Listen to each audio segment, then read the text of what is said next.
Becoming a content creator has been an interesting journey. Even though I go through my frustrations, I know that giving up is not an option. I may not be able to see exactly where this journey will take me, but I do believe that everything will pay off in the end.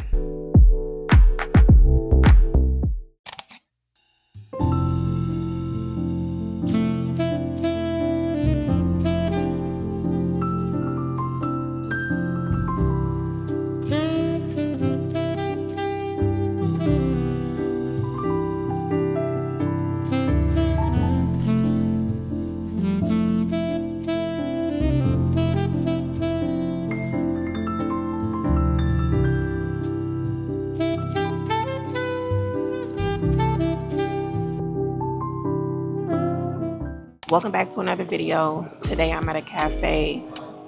Just wanted to get out of the house, get like some treats or whatever like that, some snacks. So I want to start a series speaking about, my journey with my content creation. I kind of started getting to a point where I was feeling like, I don't really got a lot to talk about. And then, God kind of just gave me the idea, like, you can start talking about your journey with content creation and just like, the failures or what the things that I've learned, things that I've researched up until this point.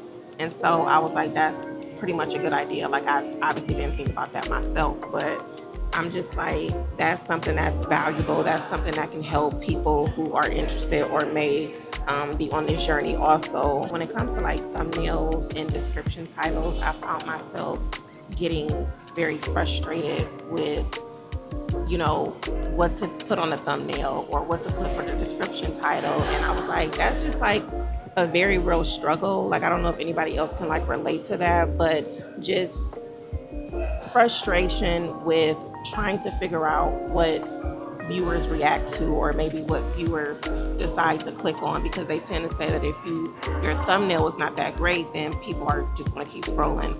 So me just trying to like figure that out, that's been like really frustrating for me. Like, a lot of times I do use ChatGPT to try to like run ideas through description titles, thumbnail titles, and I just was like, even if I choose a title from the ones that they give me, it doesn't always work, obviously. You know what I'm saying? Like, everything is about testing.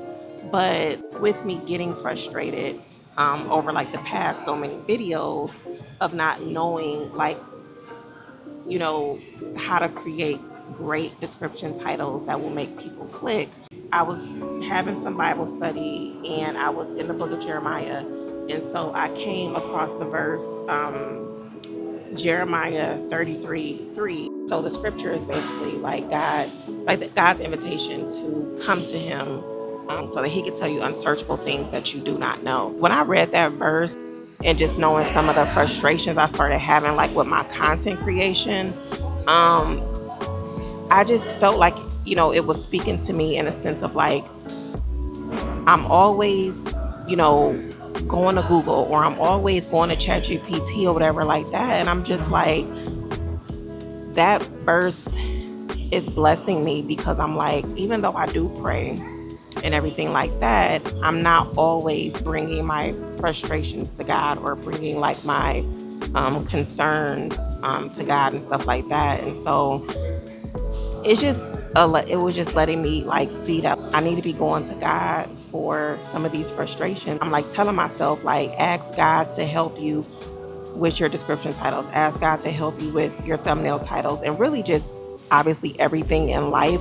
But what I'm saying about ChatGPT, or always going to ChatGPT, I'm so conditioned to go to ChatGPT for like almost everything that I'm in a sense kind of cutting God out and not giving him like the opportunity to help me. You know what I'm saying? That's what I wanted to share today. And so I'm about to eat this Biscoff. I'm about to drink, this drink.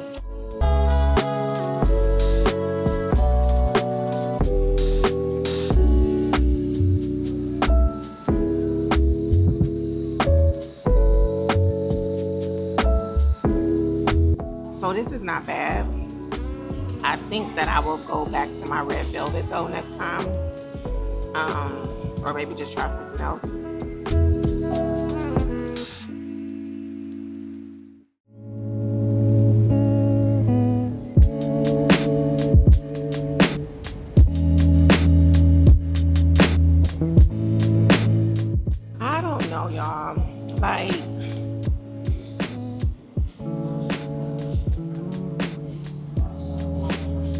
this straw is awkward.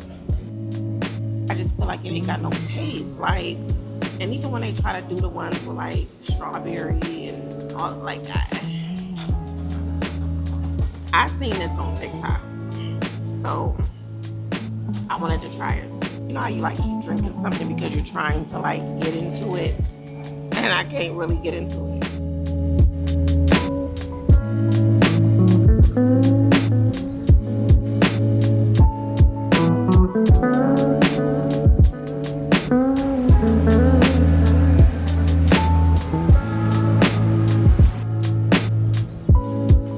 So I'm going to be doing a deep clean on my oven, and I'm going to be starting out with the Zep oven cleaner, distilled vinegar, a razor, and some baking soda. Here's the current condition of the oven right now. I know that it's pretty filthy. Doing a deep clean on the oven is something I'm going to be doing a lot more often, just seeing how it basically looks right now. I think that it's just so easy to just, you know, put food in, take food out, just kind of do that without actually putting attention to the oven. So I'm just going to remove the racks from the oven. I'm pretty much just going to let this sit for about an hour to let everything loosen up, and then I'm going to go from there.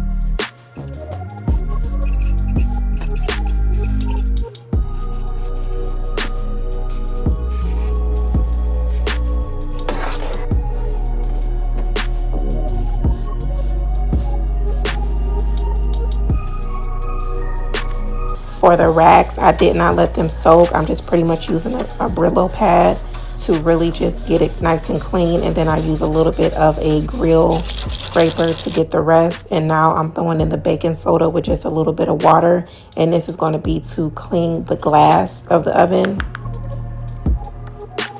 Now this is a part of the clean where I really had to put some, you know, strength into what I was doing, because the grease was very thick. But then after I was able to get everything off, one of my favorite parts was just basically putting the vinegar onto the glass just to be able to wipe everything clean.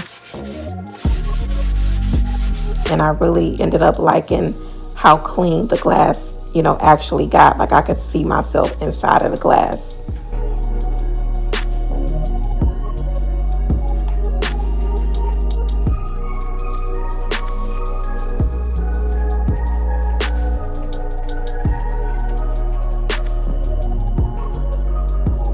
So now I'm just wiping away everything that's ready to come off. And considering how bad the oven was, I think that this spray did a pretty good job at getting everything clean.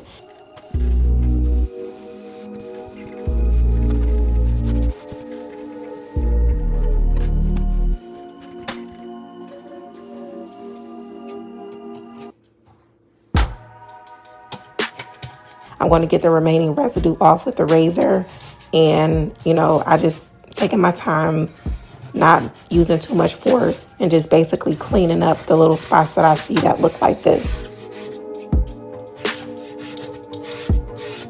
It was very useful at using it on the door as well. So here is the finished product. And I'm just going to go ahead and put the oven on 350 just so that it can burn off any excess residue. So I want to thank you guys so much for watching today's video, and I'm going to see you guys next time.